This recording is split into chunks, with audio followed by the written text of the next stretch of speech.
Okay, here we go. Episode 5 of the official Arbroath FC podcast. The usual suspects are with me tonight. To my right, Jamie Cadman. How we doing, Jamie? Hello, great. Looking forward to tonight.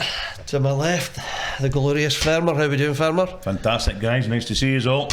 And of course, the man of the moment, the testimonial season, Sir Bobby Linn. How we doing, sir? Excited to be here. I've watched a couple of episodes. I'm sorry about it. That's why our viewers are up to 2. So I'm so just a bit anxious, a bit nervous. There's a fuss for everything, but I'm looking forward to it. I'm looking forward to a bit of banter tonight, a good bit of chat, and we'll see where we'll go with it. Yeah. You think you'll manage to last the pace? Because it does normally last about an hour, Bobby. That's all right. Don't know for that long. No problem. I was waiting on that one, but nah, no worries. Since he started that way, I'm going to take it another way. Mm-hmm. Happy birthday yesterday. Thank you. Thank you. Back on board. Big man's birthday. He never texts me or anything. No. Just to let you know. I ate your cake. Just. Big man's birthday on Sunday. It was your birthday last week, yeah. I didn't do a pod last week. I gave you a happy birthday. I didn't want to tell Bobby happy birthday because I didn't think he needed reminded about it because it's much in 37 now. 23, so He's a young 37th though. You're actually, you know how VAR's coming into football? Okay, have you now heard that there's a VAR as well? Here we go. Is you? Apparently you are now called the voice of reason. Did you see that? No. On Facebook? No. Arbroath Football Club wished you a happy birthday. So you're bringing up your birthday, that's why I'm bringing this up now. Aye. And they said, wee bit about you, and he's also the voice of reason on the Smokies Wine podcast. VOR. Yep. You're the voice of reason. VAR. we do that one. There Can I you get go. a t-shirt with VAR? No. No. You get none. Okay. What have we got? Me. We just got Fermer. We just got Fermer, the voice of reason. Anyway, usual script. We'll review the games that have been since the last time. Some lows, some highs. 2 games were Cove and Dundee. We're going to have to start, whether we like it or not, start with the Cove game. Aye, well, disappointing. On the way up there for hospitality, hoping to let them hear a wee bit of cheering up. Wasn't our best game, to be fair. Probably as bad a game as we've had for a fair while. But you get these things, it happens. I'm struggling to get a positive out of it. To be fair, I'm going to be honest. The positive was we only got beat 2-0. Aye. Apart from that, and I'm not want to bring up individual performances, but I thought that we were lacking a little bit. And I'm not slagging the players or anything, but we were lacking a little bit of grit and determination, which I've seen us normally get. But sometimes this happens, and there's not much you can do about it. Cove weren't particularly good, but in fairness, as we said, they were better than us. And that was it. Aye, we probably, without wanting to be too bad about it, we probably made them look better than they are. Aye. When something like that happens, we've had an off day, okay? What's it like in the changing room afterwards, Bobby? I think what Alan said was probably spot on. From where he's seen the game, from us as players, since I've been here, we know that the Cove game wasn't good enough. And for whatever reason, that's the performance that was put in. But again, as you come off and as a collective effort, we know that's not good enough. That's not us, and that's not the way that we go about our business. And we were the first ones to hold our hands up to fans to see that they travel up, and we know how honest they are, and they've gave us their back. And you just have to look at the Dundee game. They came back out in the numbers, and that was a sore one for everybody that day. But I felt when that sort of thing happens, the only thing you could do is react, get back in training, work hard that week as a group. The senior words, speak to the boys, see what the issues are, if there is any, and just everybody get their head down and muck in and work together. And then we got a good week's training, and it was a good week's training. We knew that it wasn't good enough, and I felt the way we started the Dundee game showed that we were right up for it. But that should be the minimum of every week. Yeah. So nobody could put their finger on the Cove game, why it happened. It was just put it down as You a can't, blunt. like, there's opinions in football. Fans sit and watch the game, players play in the game. Again, I felt we made them look better than they were. No disrespect to them. I know how we can play, but we just weren't at it. And sometimes you get afternoons like that, but there's not been many since I've been here like that, but especially under the manager. I think you would probably see that as well. So probably questions were asked of us, and we had to go away and, as I said, work hard. And I felt Saturday past against Dundee we put in a better performance, a spirited performance, a more together performance. Unlucky not to get the win, but games like the Cove you need to react and try and move on from them and don't let that happen again. I think that's what happens when you get beat. As long as the players look as though they're at it, you know, if they're not trying, then that's what gets fans, you know, upset and shouting abuse. But I think Arbroath, you're right. I think over the years, it's like they've always been at it. I don't think at the Cove game it was players not trying. I think in the situation we're in at the moment, maybe a lack of confidence, a lack of self-belief. Maybe to last year, that extra 10 yards you would go, you would press, you would take that man on, you would hit that shot. When you're down there, you do feel it as players. You do. The confidence can go. You can question yourself, but all I can say about that game is, as players, it's not good enough, and we know that. And as I said to you, all we can do is react, and I felt we did react. And Gayfield had a good positive vibe Saturday. I felt we've kind of got all together again, and we're looking forward to Friday now. Is there a need in the Dundee game, when you know collectively you've all got to bounce back, is there a big need for a huge team talk, or is it one of those ones that you all know we need to get at it today? I think as fans, you know yourself, you come to the game and think, well, we'll be expecting better than last week, and as players coming back to Gayfield, I think you gain that confidence. You could kind of relax being at home, and then when you're doing your warm-up you could see the type of crowd, and it gives you that extra edge. But we were always going to react to the game, the Cove game, because again we knew it wasn't good enough as players, and I felt it was a much better performance against Dundee, and I do feel we were unlucky. I felt we could definitely have got the win, and unlucky not to get the win. So I think what you're saying there about the Dundee game as well, the Dundee game, everybody they always put in a performance, but everybody put in a kind of a minimum 8 out of 10 actual level of skill performance, whereas in the Cove game they might have put in a bit of effort or whatever, but sometimes if it doesn't go for you, it doesn't go. Again, you try to trap a ball and it rolls under your leg, you're going to put your foot out, it knocks it out for a throw in or something. On Saturday everything was going, when they passed the ball it landed at the player's feet, father were wetting it. If they try to tuck someone on, they did it. And I think it was a great game on Saturday for me, looking at performances. Again, a couple of performances really stand out. I mean, we'll come to Bobby's free kick in a minute, but I thought the guy Scott Bitson down the middle strode it. He really did. One of the things I really liked about it, you've heard me speaking about it before, I didn't always watch the ball, but one of the things that I really impressed with him is he was always tracking his man all the way back, and that man, if the ball was going to be coming to him, there was no danger, because the guy had it shielded and covered. He was already there. Yeah, and I thought young Marcus Oakley and right back had a good game as well. I mean, our defence, Hammy, Ricky, what else can you say? They were on all cylinders. And we kind of needed to be, because one thing that Dundee did, and they showed us that straight away, if they get a chance to attack it. I mean, I really didn't see where that goal came from. I know. He just took it. So I think that was the only bit I would have said I was disappointed with, because I couldn't see what happened. We seemed to take our eye off the bar a wee minute. Up at this end, we couldn't see it for doing it at the end there. And then of course the free kick. Sorry, what happened then? I haven't heard about yeah, some youngster called Bobby Linn. No, I mean the free kick, we saw him lining up. It's just a pity we hadn't read either Cristiano Ronaldo quotes before it, like, you know what I mean? Like, I'm reading that the day I got myself, what does that come from, like? It's the closest he's got to Cristiano Ronaldo's his colour. But he lined up for that free kick.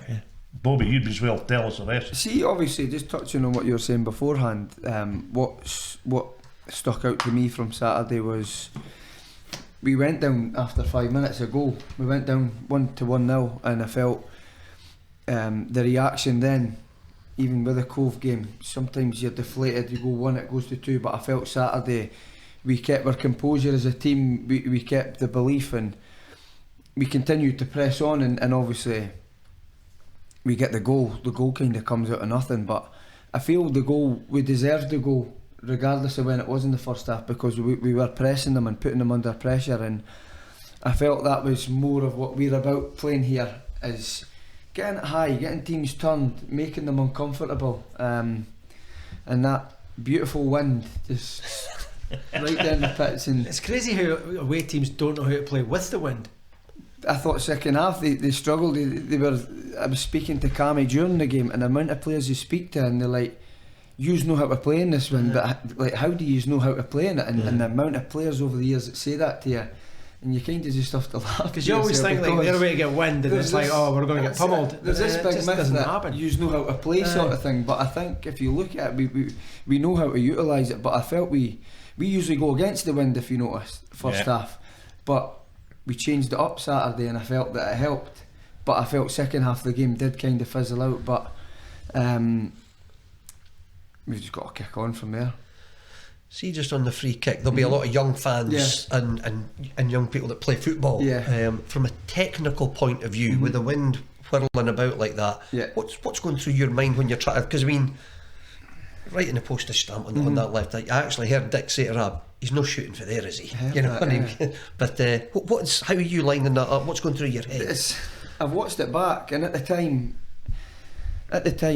we've got the wind behind us. They're always saying to me, it's something to do in training. We always practice in training, and I feel over the years, if I can get a shot away, I think if I could connect to it, and if I can get it on target, I feel I could score. Free kicks or hitting a shot, and I think that's been proven over the years. But when I seen the wind behind our back on Saturday and we got the free kick, the first thing I thought was, I'm going to hit this. And the funny thing is about it, I've spoke to guys at training and that since Saturday, and they were like, we were wondering if you were going to hit it or you were lining up to cross it. And now I've watched it back, and you're looking at fans in the background, and you think, wonder what they're thinking when I'm standing like that. And the commentators are arguing with each other saying, oh, I think he's going to hit this, and the other one's going, no, I think he's going to cross it. So I never thought that at the time. I'm thinking, I'm hitting this. So it's interesting at the time when you're in the zone afterwards to see what people's thoughts were of where you were, the way you were lining it up. And I felt if I could connect to it and get it on target, I genuinely feel that I could score if I could get the right amount of pace on it and see, when connection. When you're training, how many of them do you pop in? Quite a few, like. Quite a few. We'll let it out. There's a few goes over the fence as well. But I didn't even go nuts when he scored. I genuinely was astounded. I went down, I kind of went, right. And then went, I mean, it was, I saw it coming, and I went, oh, that's through the bar. I think it was like slow motion. And then it kind of, it had a wee bit, it comes in a wee bit, and then it come up, as I was telling you earlier on, I thought the keeper didn't get a touch, so I thought it was coming back out again, and you see it again, and then you're kind of going, is it going as a goal? And the place with this time was gone. It was good. It was. Plus, it was good to hear the commentators stay so calm about it as well. And it's like a lot of commentators can do that. You've got to be totally calm. Like Scotty, he doesn't. I mind yours against Queen of the South last year in the COVID season. Scotty doesn't bring the microphones though. He's alright. I heard them after scoring the free kick. He's running. I mind looking. He's just running along the back of the stand. You're doing a Mourinho. He's yelling, Bobby, fucking Bobby. Kept it together. I heard they awarded it to Jack Hamilton, so I wasn't too pleased with that one. So keeping your toes, Bobby. But no, I mean, it was just a brilliant game, brilliant performance. You played like a man possessed, to be fair. And I thought the atmosphere was great. It probably told more for the Dundee fans because they were doing a wee bit of booing at the back end. Well, speaking of that, a lot of them, I mean, one of the good things about this league is you get to mix with other fans, no bother in the pubs and that. So of course the hospital was bouncing with the Dundee boys. Must have been great. They came out the tutties and had a great chat with them. But they weren't just raving about their team. They're a wee bit miffed. Listen, it's what it's fit by is, isn't it? One week you're brilliant, the next week you're. And they're a good team, so you can't, Yeah, it's good to see that fans, though, isn't it? Aye, I mean, much better. What an atmosphere it was. It Wasn't bad. I said it was 3-3s in UK. It wasn't a bad. 3-3, yeah. Wasn't a bad. I mean, like. they were they had their little weekend. I saw. I think we saw it. They've got a new ultra group or something. Yeah, Things about. yeah, they were booing me. Yeah, I remember that. Aye, so they'd put a bit when I've arrived. You can, like you're in Torremolinos or something. You can that came further word like you can do the Wardhoe Industrial Estate or something like that. We've arrived. Well done, boys, and you come. But so You'll know half of them. I do, but the younger team, I don't know many of them. They all forgot about the goal I scored that kept them afloat back in 2003. So, but listen, second half I felt I was getting booed from them, which was a first because I always seem to get a good reception. But I like a bit of that. That's a good I feel sign, like isn't you it? connect with that. side up Certainly, that means you're playing definitely. well. And I've spoke to a lot of people since the game and nothing but good reports in regards to the ground, the upgrades that they've done. Everybody seems to love coming to Arbroath. They just seem to have that effect in an away day, and I feel even the football, they were quite complimentary of us as a team as well, considering where we are. So tell you what it showed in that, even without going on strike and doing their damnedest to upset travel at the weekend, they were there. I was reading about some boy 2.5 hours it took him to get here in a bus.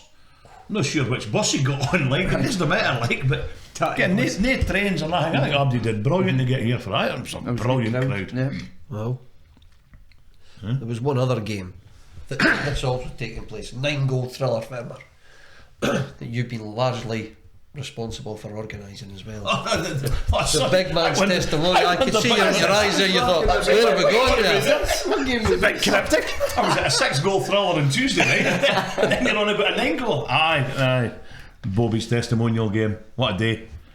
I've never breathed so hard and let out so much relief at night time when Abdi turned up. That pulled out a good crowd as well. Oh, aye, it was brilliant. Abdi kept saying, "How much fight do you think you'll get for us?" And I got a clue. If I get 50, I'll be delighted. If I get 100, I'll be even more delighted. So to get 926 paying guests, I think that's just shows what they think of Bobby. And bear in mind, there was an awful lot of folk go on holiday. Holidays were on the back of the Cove game. It would have been easy for boys to go, I'm not going to that, you know. But we got the weather on our side, which was brilliant as well. I woke up in the morning, I looked out the window and I looked back at the weather and said, look at that weather out there, it's just fantastic. So I was going to be a spring in the step, but The sun always shines on Linn. it was a busy day, but I really enjoyed it. I'll tell you what I did, like meeting other old players and kind of select players. I'm glad you enjoyed it, but what was it like for you, Bobby? My birthday on Sunday.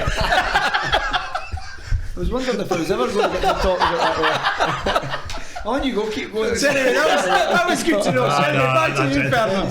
Let's see what Bobby was saying. Spoiling my day now. Really emotional day. You could tell. It was an emotional day. It was good to have so many people part of it. It's something that you could plan for, but you have to wait to the day and see how you could execute it with who turns up and how the atmosphere becomes. But I felt, on a whole, it was exceptional. Just an amazing day to see the kids. They've got a community feel with the club. I've been part of that. I've been out doing the coaching, and to see so many kids involved, I was quite humbled by that. There was a lot of kids from Dundee as well, so there's a connection with the whole day. And then not to mention the players that came, and it was a great effort from them all turning up as well to come in, and I think a lot of families and fans got to see some old players. Absolutely. What's it like walking out that tunnel? It's almost like a guard of honour with everybody, things like that. How's that make you feel? Guard of honour ever. The kids, there was players. It kind of happened so quick.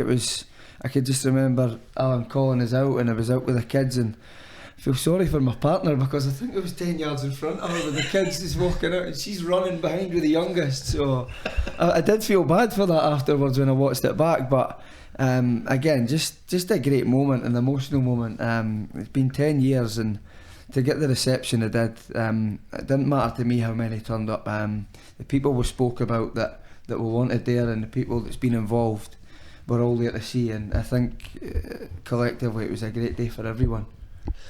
Your missus will have seen a lot of different football and things like that, but she must have been hugely proud of the reception that you got and, you know, showing what you mean to the fans. I think not just her, I think my family. I think my mum, my brother, my sister, my kids, even close friends were there.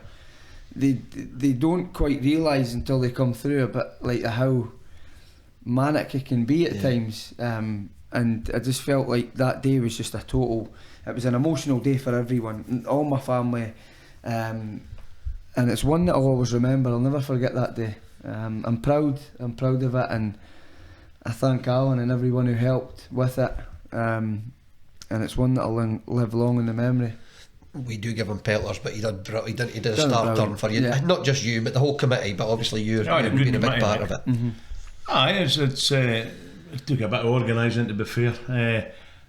We got there was a few folks, I should have had a big team in for it, but we chatted with Bobby about it before, and we had the vision. It was very good to get Arbroath back, and it was really good. What I was amazed at is how well the other players, a lot of them, okay, the Kane man, that was it, but they were so appreciative on the phone and what they were saying about Bobby and what they were doing and that. It was brilliant when they all turned up on Sunday. It was good. I think some of them obviously don't have the legs and the pace in it anymore, but some of them, Paul Sheeran, I thought he was brilliant. You see that ball he passed it to Shagger? That was just unbelievable. Paul McManus. I announced him as that on Sunday and all. I know. Behind his missus was there Sunday as well, so he's Paul McManus, right? And she listens to us. I know, we know that. I'll look after you, Paul. She listened to me because she looked across and laughed. There was some great bars, and Gibby's goal was just out of this world, like you can. And Dylan Tate chipping over Rahab. Yeah. He's never let the line off. And I'll tell you another thing, you've never seen a keeper work so hard to let somebody score a penalty. Turned his back. I thought, turn round and take it serious, so we can hit the penalty. Was it a soft pen? I never seen it. All I seen was him just throwing the ball at me saying, you need to take it, and I was like, I'm not hitting the ball, I'm not taking it. But then I took it, and you've got a good record of penalties. I think I've missed 7 in 10 years at Arbroath, so but it was nice to score the penalty. I think Gats really did try to save it. If you watch it back, I think he put everything into it, but I think it was calm, and I just slotted it away nicely. You were something different. You were something else. He was getting that grass more attention than Buddha. Joking apart, so brilliant day for the testimonial. There's obviously been the other night, we've had the night at the Apex in Carnoustie, which was brilliant. They've had the golf day, they've had the ladies' night. Is that it now, or is there anything else planned still to go? I think, to be fair, no discussed it with Bobby yet. The committee ourselves has had a wee chat about it. We were kind of thinking that would probably be it, to be fair. Mainly for the main reason, in this tough times, it's a job to get folk to come to things. And we've done one thing that we have always said about the testimonial, it had to be about Arbroath, no just about Bobby. And that was Bobby what did that. I mean, for example, there was over 130 folk in that lineup, Guard of Honour. I mean, as Bobby said, I can't mind the last time I saw that amount of folk at a Guard of Honour. Queen's funeral maybe. But that was about it. So there was word of us maybe doing a kind of, so some people didn't get to the dinner when we were going to have an evening with. But that's something that we'll maybe see about later on, isn't it? Like a karaoke night or something, because he likes to sing a song. Well, but he'd hate to get some new material. I know. Oh, there's plenty material. I'm glad you said that, because we're coming on to that later. So but we'll just have to wait and see that and play it with you. I would like to say it's been a pleasure doing his testimonial, but God, it's bloody hard work. No, I know it's been a pleasure doing it, and I've learnt a lot from it as well. And I've spoke to Bobby, to be fair. I was sitting on the sofa at night and my wife was going, "Fuzz, that you're speaking on me." Bobby, what are you speaking about me? Just planning things. So I done a kind of, Bobby was the same with Carly, but I spoke to him quite a lot, and then phone calls through the day. I never realised that Binman didn't actually do that much through the day. He says, "I'll phone you in my break, Fermer." I said, "No bother." 2 minutes later he phones, and then he's still on the phone half an hour later. I said, "How long you get for a break, Bobby?" Is this going out? Will Dundee City Council see this? It's going to get worse. It's going to get worse. Don't worry. I'm going to come work on the firm now. Well, His next testimonial will be a breeze. He'll be fine. aye, no, but it's been really good. I've learnt a lot about it, about things and that as well. But not just me, I've been given so much help. I mean, my committee, Colin, Carol, Vonnie, that other boy that I used to do the commentary with. Nearly was just mentioning his name too much, right, again, but that other boy I did the commentary with, Nate Scottish Track and the other one. Yeah, I'm no Doogie Donnelly though. No, the other one, aye. And then Mark Gilmartin. And another thing, I don't know if they're listening, but there was 3 coaches, Jake Harkston, I don't know another boy's name, Jake, and the other, they help out with the bairns, because what a bairns there was on Sunday. Jamie, was that Jamie? No, there was two Jamies, aye, so they help it out a fair bit as well. I mean, they brought about 16 or 18 kids doing as well for Right, Dundee. So no, it's it. So it's all done. So move on. No, well done. It was great. we'll look back at some of the things over your career over the last 10 years anyway, but just looking forward a wee bit, we've got the games coming up, we've got our nights under the lights. Oh, I tell you, I love football. I think, Bobby, do you like playing under the floodlights? I think it's got that nice feel to it, playing under the lights. I'm looking forward to it. We've got one Friday and then Wednesday coming here, so yeah, looking forward to it. I'm looking forward to Wednesday because it's Italian night. Are you up there, Ian? I've booked myself in there like Good man. But no, the games, I love football under the lights. I think there's something special about it. That is good. I remember as a bear, I'm going to go up to watch Aberdeen, Bayern Munich under the lights, and I'll beat you, and it was just fantastic. So where are we doing? Full bus we're doing on Friday. It's good. So I mean, again, that result against Dundee has helped it, and the performance has helped fill that. So I think there could be quite a big crowd at Oakleview on Friday night. Yeah, I would think so. Well, and they've had a couple of poor results, Queen's Park recently, because I thought they were decent the last time they were here. To be fair, Yeah, I think they are struggling a wee bit, but we were struggling. it's hard to say. That's Yeah. the thing. Regardless of where anybody is in the league, it's that tight. You know. it's really tight. It's really tight. You look at, I hear a lot of talk about Dundee, especially from Saturday. It seems to be doom and gloom. They did get a point here. I would say it's not the easiest place to come, so I kind of felt getting a point sometimes can be a positive for a team coming here, but they're only 3 points off top of the league. That's how tight it is. Being from Dundee and reading the local papers and speaking to fans, there's a bit of discontent there seems, but they're 3 points off the top of the league, so if it's been poor, you just got to look at the league table, and there's always a chance the next week for a game, but that's them. For us, we've got to take confidence from Saturday going into Friday now, and I'm sure we will. And again, it's the fans are a massive part of it.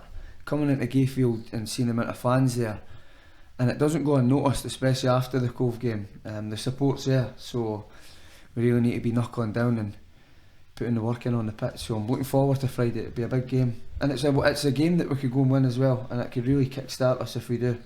Absolutely. And then two home games. Well, 3, so get a streak together. You're right up mid-table, no problem. Absolutely. In the blink of an eye, you know. Because we're a far stronger team at home. We tend to, I think as Bobby said, relax a wee bit and play football. I bump on about it all the time. When we play football, there's nobody like us. Nobody like us. Keep the ball on the deck and play sweet football. Okay. Absolutely. Wraith game as well. Another one under the lights. You've got your Hospo. Wraith, The Hospo Kev again. Is he there, is he? I don't know. He's bound to be. He will be. You ken the difference between me and Hospo Kev? I pay for my ticket. You don't need bundled into a taxi on the way up the road at night. Oh well, to be fair, I've started taking my wife out for that now. Like she can control. Taxi driver or no? Oh, no. She gets me home like. She knows how to bundle you in a taxi. Long time ago, when me and Rhoda Neil Lang had met together, we'd been out in the country, and I got absolutely blutered. So we got here, but I was still a big lad, and basically the taxi driver opened the door, and Rona says he literally just pushed me out, left my line in the grunt, drove off. I kind of come to and I'm out there, but I tell you, this is how I decided that she was a woman for me. She's just coming towards me with a duvet. That's what you want. So we've got the Wraith game. I think it'll be a different game again, but I think it'll be tougher than Queen's Park. But Bobby will explain more about that than me for the type of games that they're coming up against. But I think it'll be a tougher game. What are your thoughts on did the nighttime games become more difficult because the nature of our team is a lot of the guys are working and things like that through the day? Does that make a huge difference? I think you could say, I think this season it doesn't really for me come into play. You can say boys are working through the day and we play at night. We've been in this league 4 years now. We know kind of what's required of it. Some would say it is a disadvantage, but if you ask players, the players like the night games under the lights. They do, but I do on the pitch, and it's a different type of game. I don't think we've had the pitch as zippy this season. I felt Saturday had a bit of zip on it, and I feel it definitely helps when you've got that in terms of tempo of the game. And I feel Alan was saying he felt the Wraith game was tougher. For me, the next game for us is the toughest game. Definitely not looking beyond Queen's Park because of where we're at. And that's, we've just got to take care of that and then see where that takes us. But one game at a time for us at the moment. But in saying that, it's an away game, and if you can get a result, as I said, you've got 3 home games that could really give you a bit of confidence to kick on. That's and you get the backing from the fans, and they're the type of games that help you kick on. And then you see the league and how tight it is. You can get yourself back up the table again. So it's so tight, but looking at Friday, no looking beyond that. How easy is it we've obviously had a lot of change in personnel this season. How easy is it to gel with a lot of players went out, a lot of new players coming in, so for all the new guys, how easy is it for you guys to all sort of gel together and things like that? As a part-time club, you don't get as much time with each other. That's the thing, you're training 2 nights a week. We've had probably a turnaround of 2 months with players going and players coming in. Unfortunately, when you're part-time, you need to work at the time you've got on the training pitch, and you're needing players to kind of switch on and buy into what you're doing and what others are doing and how we work. So it's a collective effort, but and a bit of responsibility on a player as well. So it's taken a bit of time for players to kind of settle, which is to be expected. But we are putting the work in to try and make things work on the pitch and get everybody kind of on the same level to where we want to go to. Is it part of your job as a senior head to sort of introduce these guys to the Arbroath way as well? Yeah, I would say so. Is that just a natural thing that you do? I try and talk to some of them, they just laugh at me because sometimes I don't take myself too serious. I think I've been probably quite straight back tonight and spoke sense tonight and been a bit more compared to what I usually am on. But I'm usually a bit of a joker and there's time yet. But I try and talk to like Derry and Marcel especially, and they just look at me and laugh, and I'm like, no, I'm serious. I'm serious. Like, you need to listen, you need to tuck in, or you need to push up, and he's like, okay, Bobby, okay. But I think even if you try to help them that way, they respect you and it comes across at that. But I think now more than ever, like the senior boys, myself, Ricky, Hammy, Tam, we all need to be helping the boys settle. You've got the boys that are staying in Arbroath at the moment as well, so it's trying to get them part of it, get them to buy into what we're doing, and get them to relax and enjoy their football as well.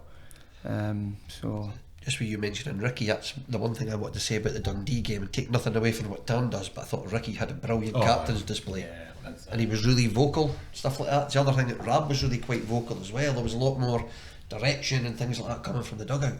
I think you can see that with Ricky Little in every game. Yeah, he's like that. I mean, there was that famous scene when he was caught in a microphone, screaming at that. I can't remind the words.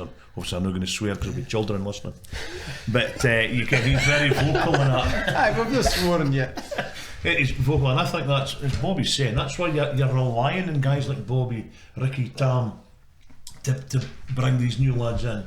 And that's something that I like to watch and when I see them guiding it and that again. It's good. I'm going to touch on that a wee bit. So sometimes even I'm serious, Bobby, and we try and the voice of reason as I've been called now. So there's me. So here we go. Is this a new segment? It's no farmers' rants anymore. Yeah, the voice of reason. Like an argue, get on the t-shirt. I am. There's been a lot of chanter on the terraces, about disagreements, dressing room disagreements.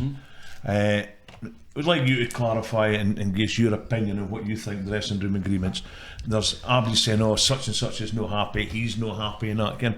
But give your opinion on how the dressing room is, and let Abby hear it from the horse's mouth.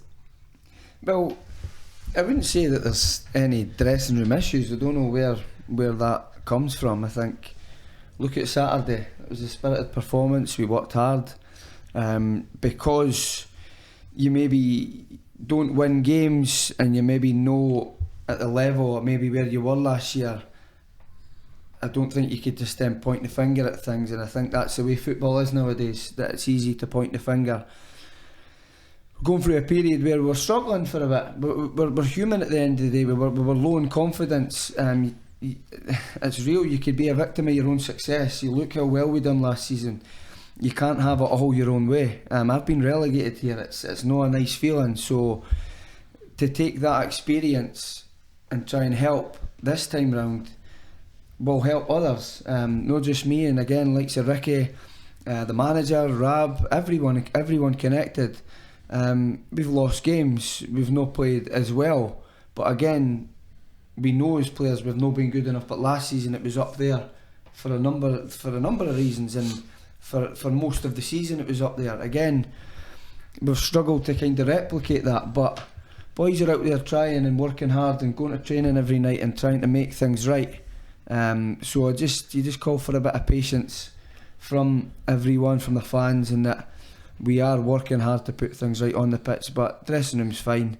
You see that. You see the way we celebrate Saturday. Even the boys on the bench. Actually, was told that the manager turned round to the new boys and says, "That's Bobby Linn, lads," when I scored the free kick. So I think when you hear that sort of thing, it just kind of tells you where we're at. Do you know what I mean? So right, it's just the nature of the beast. If things are not going well, there's bound to be grumbling, isn't there? In a way, there is. I mean, just touching on for that, the club actually did something on Friday night. Now, we spoke about it, John, on Saturday night. The club did something on Friday night. Now, some people agree, some people didn't. For me, it's not what I would have done. It's not what I like to be done. But I understand why the club did it, because they were hearing all the grumblings as well about the players. And again, the club was keen to let everybody know that there isn't an issue in the dressing room. So they issued an injury list. Because you get, Tom's not playing because he doesn't want to play. Again, it was all that was going on in the terraces. But then it comes out in black and white, Tom's not playing. I can't Tom was injured, but I'm not what you can say what you like in the terraces. Folks not going to believe me all the time. And also certainly if I hear something at training, I'm certainly not going to be saying to somebody, "Oh, Tom's injured" or "Scotty Stewart's injured," because before you can it's through wildfire, and then somebody's saying, "Why did you tell him that?" So the club let on about Falk was injured. It gives a heads up to the other club, but what it did do, it certainly did stop a lot of the grumbling on Saturday. You could hear them saying, "Oh, Tom's injured, Scotty's injured, there's no dramas." And we've just heard it from Bobby here that there's no dressing room. So hopefully, if everybody's listening to this now, they'll go, "Fine, end of that," because there is no drama. Well, it touches on last year as well. We were spoiled in the fact that everything went our way. Yes, exactly. You know, and this year it's back to normality. There are injuries, there's suspensions. It's a tough gig. It's always going to be difficult. Yeah, absolutely. It's always going to be difficult as players. I'm sitting here talking just now about it. I'm frustrated. When you look at the league, you don't want to be there, especially after last season. But that's the way football is, and it's about character, and it's about testing your mentality and your strength as a player and as a person. And I feel just now we are being tested. And again, I could say is honestly that we're turning up to training, we're working hard, and we're trying to put it right on the pitch. Sometimes it doesn't go your way. Sometimes you don't get the rub of the green, and sometimes you can lack confidence. But games like Saturday, touching on that again, that's where it could turn for you, and you gain a bit of confidence. You get the draw. You probably should have won the game, but a much better performance, a good togetherness, and a good atmosphere from the fans. And then what you do is you've got a game the next week, luckily enough, and you've got a chance to go and get another 3 points. What was it like in the dressing room after the Dundee game? Was there a buzz? There was a buzz. Yeah, there was a buzz. A buzz. Yeah, because it's the week before. It was tough. We all need to go home to our families. we need to go to work on the Monday, we train the Monday night, you work Tuesday and you train Wednesday. As full-time players, you get the chance to put it right on the Monday. That's your profession. So there's a lot that kind of comes in the way of that. So some long days on Mondays if you lose, emptying bins, it could be a long day. That's something a lot of folk possibly forget. Bobby and the other boys, they've got their job on Monday, and so they're getting ripped. They're not feeling great because they've been beat, they're getting ripped. Just can't wait to get to training to put it right. And but there was a buzz from Saturday. We've got a good session last night. We'll train again tomorrow and we'll look forward to Friday. But there was a buzz, and I feel rightly so, because we earned a good point. I felt we worked hard, and you've seen there was a much better performance compared to previous. Do you, for you as a player, if you're not feeling you've had a great game in it, who's your go-to man in the club if you're needing to chat to somebody? And everybody's got somebody they like to chat to. So I mean, who's your like mentor, for want of a better word? I'll be Scotty Strachan, surely. Genuinely, don't really go to anyone. I use that kind of as motivation to myself. I'll go away, I'll analyse it. Probably I've texted you a couple of times the next day. And I'll look at myself and I'll either, as I say to you, I'll maybe go out for a run that Sunday, or I'll go to the gym, or sometimes I'll take a day off of it. And sometimes you need that day's recovery once you think about it, to say, do you know what, things are not that bad. You get back to training. When it gets to Monday, it's a new week. That's the way I look at it now. And you get the chance to go to training, and you get the chance to go again. We're luckily enough to be able to do that. But for me, if I've not done as well, or I've not played as long, I just kind of look at myself and analyse what I can do better, how I can react and make a change to that situation, if that makes sense. Yeah, sounds good to me. That's pretty much. I tell you boys, He's finishing there. He's like, well, no. We know you've got more. Still I do. Let me football. Here we go then, Bobby. When your football's going to finish, yes, everybody else looks at whether they want to be coaching it, but you've got a job as a binman. Yeah.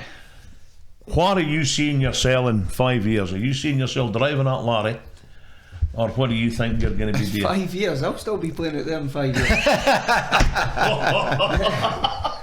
I'll be 42. I'll still be playing out there, I could assure you. I mean, it'll be walking football. It'll be with Kevin Craven. I'll be on the terrace. And no, realistically, I'm so enthusiastic about football. I think that's evident. I love this club. I love coming and playing on a match day. I love everything about it. I've had a great time here. It'd be sad to kind of end that. So I want to get into the coaching side of things. That's something on a personal level that I want to do, and see where I go with that. Whether that's here or elsewhere, like that remains to be seen. You can't predict the future, but while I'm still able to play and fit enough to play, which I feel I am, I'll continue to play at the club for as long as they want me to stay at the club. But after that, I'd be looking to get into coaching. Okay, there we go. You mentioned fitness there. There was a lot made before about you took up boxing to help with the fitness and things like that. You're still doing that? Still doing that, yeah. But I feel my job definitely helps in that. Today, for instance, 12 mile. Is it? Tomorrow will probably be around 10 to 12, and then we'll go training. And when I always talk about this, when Chris Hamilton was at the club last season and he was full time at Hearts, we used to chat about it, and he couldn't believe it that I was doing that and the age that I was at. But the body and mind's funny at times, because you do get used to it. And I guess that there'll probably some days if you're feeling tired, it's easy to say, oh, I'm tired, training tonight, but reverse that and look forward to it. I've not got long left playing, so I feel since I've turned 30 I've really appreciated my football a lot more, and that's definitely benefited towards it. You've got to be driven to keep playing. I was sore Sunday. I've not played 82 minutes for a long time, so I felt my body on Sunday, I must admit. Do you look after yourself any differently now that you're at this stage of your career than at the early stage? Massively. Whether that be recovery or what you eat or... Massively. I've learnt more about myself in terms of recovery, eating even a week leading up to a game. Kevin at the club, the sports scientist, he's I'm big with him. I'm big on things with him. I'm always bouncing things off him and for things to eat, hydration, recovery, how we can benefit from that for my age. And I feel I'm kind of on point with that now. I'm quite attention to detail with eating and things like that. I know this will probably sound boring to people, but for me, this is what helps me continue to play. And the good thing is for me, coming from Saturday again, was in the last few years I've maybe not played as much and consistently in the team as previous, but to be able to come in Saturday and play 82 minutes and have the effect I felt I did have, and fitness and sharpness is still there, I'm happy with that, because then the work that I'm doing away from football is definitely helping. Now you started at Dundee like 20 years ago. Yeah. Did you cross paths with the old days, the Galacticos that were at Dundee? Yeah. So did you get? They were actually so is that influencing you now? They were actually at my 18th birthday party. So does that influence you now, seeing these 37-year-olds fit as a fiddle, Kinigi and all that? And I understand it now. But I'm probably look after myself a bit better than what Kinigi did. Because when I was a young boy there, he just used to smoke fags and drink all the time at the training ground. Yeah, you would be amazed. I'm not kidding you. You would be amazed. He would just sit and smoke in the training ground at Care Park. He would just smoke and he would drink, and because he was still fast at that age, wasn't he? I think it was that culture back then. It wasn't that long ago that that teams were big on that. There was a drinking culture. It was that's the way it was. But now you just don't get away with it now at the top level. But I think I got caught up in the drinking culture at 17 at Dundee. So. And you broke it into the top tier at that point. Yeah. So I went into they went into administration, and I got called into the first team for Jim Duffy at 17, and I was in the team I was training with under 18s and then got called in, and I think it was a month later I'd scored. We beat Hearts 1-0 in the League Cup quarter final, and I'd scored the goal to that was the first game in administration, so it was a pretty important goal, and it gave me a wee taste for things to come, but it didn't quite work out that way. Probably forgot that's where the hard work starts. Things start to kind of get in the way. You want to go out with friends, you kind of want to go in the town, you think that's the be all and end all, which it's not. You need to make sacrifices. As I've got older and wiser, especially now, that's the advice I would give to kids now coming through, is it's a short career. Give absolutely everything you can. If you want to become a footballer, make sacrifices. Spend time with your family, the people who care most about you, and see what their interests are and yours at the same time, because there's definitely a career out there for you if you could make the sacrifices and use your ability and just work hard. You could make life-changing money for you and your family, and it's definitely something that it's a big regret of mine from when I was a young kid, the way that I kind of went about my business for maybe 3-4 years at Dundee. I didn't give him a full whack, so I think that's evident. I've always been open about that. So these Galacticos weren't a good influence then? I think I was not a good influence on them. That's what I was looking like now, looking back. I was going to training every day with Fabrizio Ravanelli at the side of me. See, I thought they'd just be fitness and pass down and all that stuff. You did. You had guys like Barry Smith, Lee Walkie. These guys used to put their arm around me just a bit. You just needed that at times. They were there to help you. But again, because maybe it happened so young, sometimes I feel at that time you probably didn't know how to deal with it, if that makes sense. It just comes so quick, and you kind of take your eye off the ball, and that's certainly what happened. So that's how it meant so much Saturday. Listen, I've got a massive affiliation for Dundee. They gave me an opportunity in football. I've got great memories, I'm sure the fans do as well.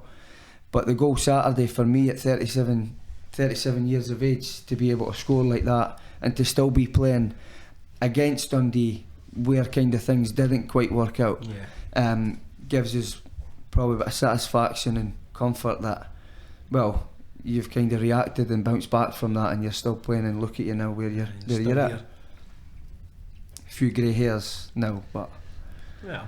the hairdo back then was a white side lap. Is there any sign of being starstruck at that age with some of these players, or did you just see them as another player to play Probably alongside? no, because we played Clyde away, and big Fabrizio. I still speak to him on Instagram now, by the way. But I want to drop that into us. And He's coming on next week. He's not told me. I'll need to check that. He scored a hat-trick at Clyde, and I can remember 17 years old jumping on his back in front of the crowd, shouting, "He's the fucking man!" Rubbing his head. So, I don't think it was starstruck with Big Fab, no. But and seriously though, yeah, like there was some big players there at that But the point. good guys like going out. Nacho Novo used to give us boots. They used to go out with them. They all came to my 18th birthday. I've still got the photos from it. That's crazy. They were all there, and again, kind of shows the respect they had for me, and they looked out for me at that time. You were my debut. I can remember my debut in Jim Duffy. The strike force we played a 4-3-3, and he'd named Ravanelli, Novo and Linn and Sarah Caballero, etc. were on the bench, and I'm just sitting there. I just couldn't believe it. Like, I could not believe it. And It's bizarre years at Dundee, was it? my debut, Craig Burley got sent off after, I think it was like 26 minutes, and I seen the boards go up 1:30, and it was me in front of the packed dens, and I was giving up. And he just gives a wee rub on the head. He says, "You'll play next week." But just great memories to look back on, to play with these players.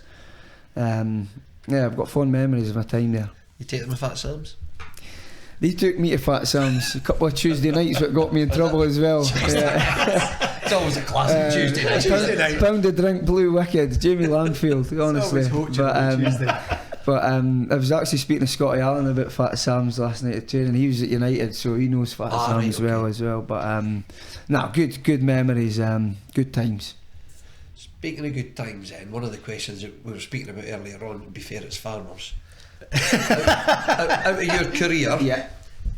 top 5 guys to go for a beer with, and why? Oh, you put me on the spot here. Good question, that JB.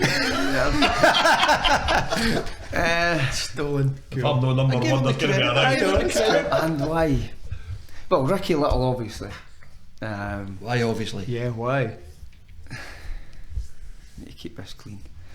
Ricky, That could be enough. We've been together for 10 years. I knew who Ricky was beforehand, but I became really close friends with Ricky. I've got a massive respect for him.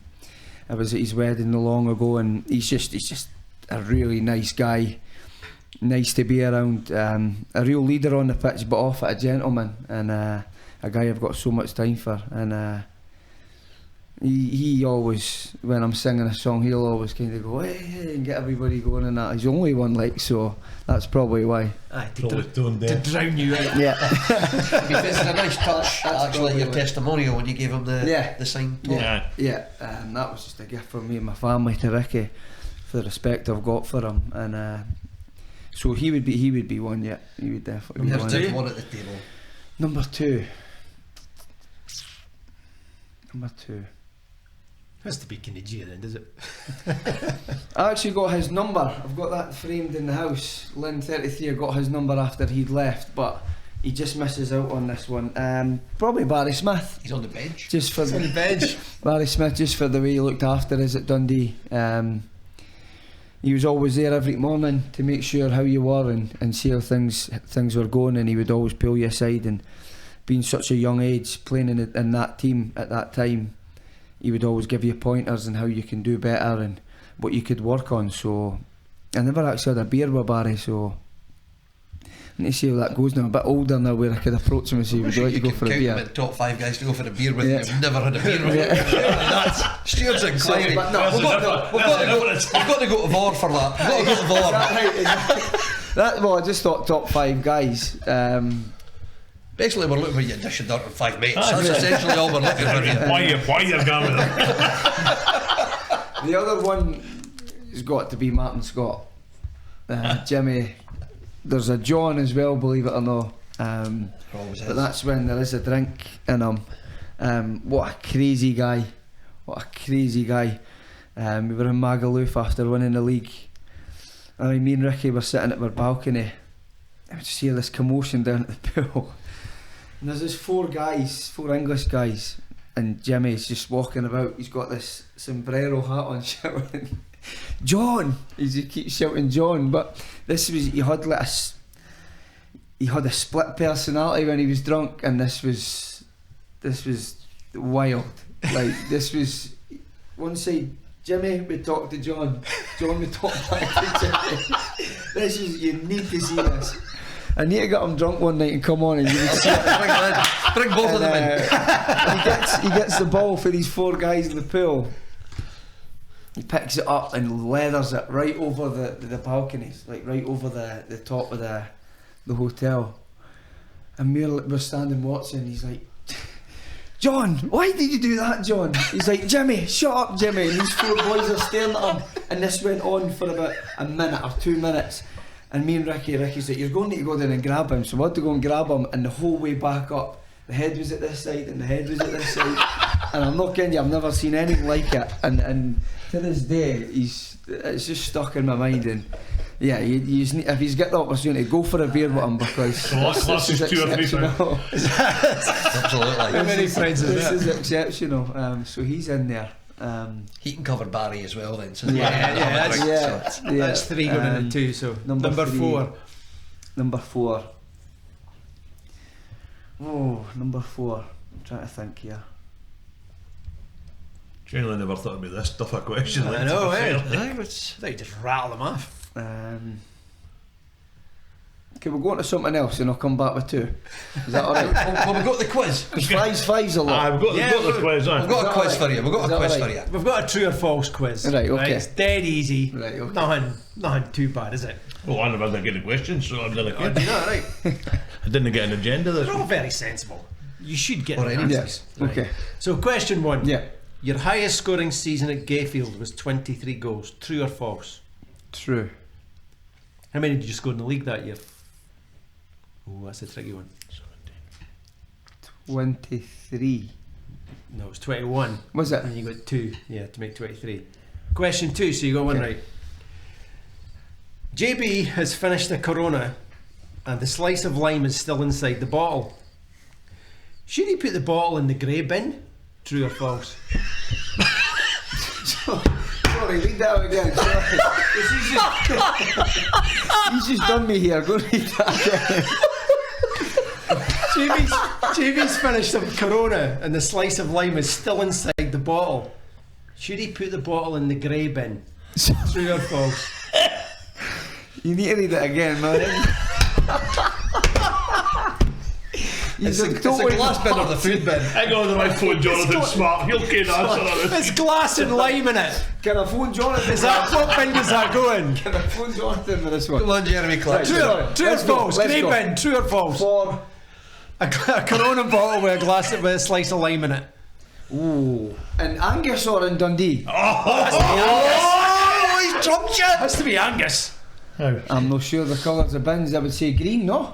Green's for Garden West. Oh, that's Garden West. Just throw it in the green. Throw it in the green. We'll do that. You get that one. Right, question 3. Your mum is a bouncer for the hospitality events at Gayfield. True or false? Who wanted that question in there? Obviously that's true, as you would have seen last Saturday. Yeah, that was brilliant. One of the highlights of my life. She gets a better chant than you get now. Mrs. Linn. Right, question 4. Is it £45 for 3 hours parking outside Tannadice? True or false? Who was it that wanted to answer that question? Keep looking at me. True or false? £60 actually for a parking fine.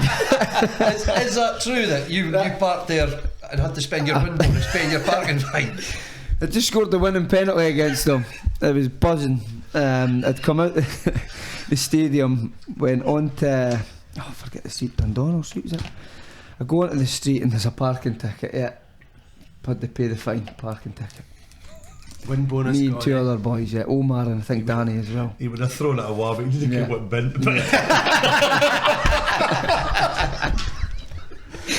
Question 5. Yes. A Bobby Linn and tonic is the biggest selling drink at Gayfield Hospitality. True or false? That's got to be true. Yeah, that has to be true, isn't it? It's got to You've be got your true. own bottle of Bobby gin, don't you? Yeah. Is that Yeah, going to I've be seen available in Tesco's? I hope so. I think about Tesco's, but I heard Morrison's was interested. Oh well, it'd be good. Yeah, Nice. you hate to speak to Redcastle Yeah. Gin, they're the ones that made it. Has to be Yeah, super they strength seem though. It was eh? classy looking though. They It seem was to good. be big. yeah. But I spoke to the girl, so it seems to be. Oh, it's Should be doing alright with You it. need to get 37 nips out of it. Is that right? 37. I just need two. we done a Well gig. done anyway. I think you got them all right. Well, we'll go with that. I've got for one bonus question then. Is there any truth in the rumour that Dick Campbell has the Bobby Linn chant as his ringtone? Oh, that's true. That's true. Because he seems to love it. Yeah. If it's near, it should be. You heard his interview this week, didn't you? I've been sent it all weekend, all absolute Sunday night. class. Listen, You're the first player to get a testimonial after 7 years. well, 38, 34, 42 I think it was. That was ages. But listen, any game you come to, sing it as much as you can. Aye, get Just on his sing tits, it basically. as loud as you can and as much as you can, playing or on the bench, and we'll see where we go from it. Speaking of singing, we always have this competition about who the best chanter in the dressing room is. Yep. We know you're going to be up there. You've got some stiff competition this season so far. There is. We have one rule: you cannot sing your old favourite of Sweet Caroline. It's the only thing we don't want you to do because we've heard Okay. it to death. Because we've to be heard honest. that in it, yeah. Yeah. So you want me to sing something? Absolutely. Aye. Yes, Right, okay. Only if you're happy to. You might still be thinking about the other two boys that's coming on this night out with you though, so if you feel free which one you want to do first. Either that or just go, I've only got 3 pals.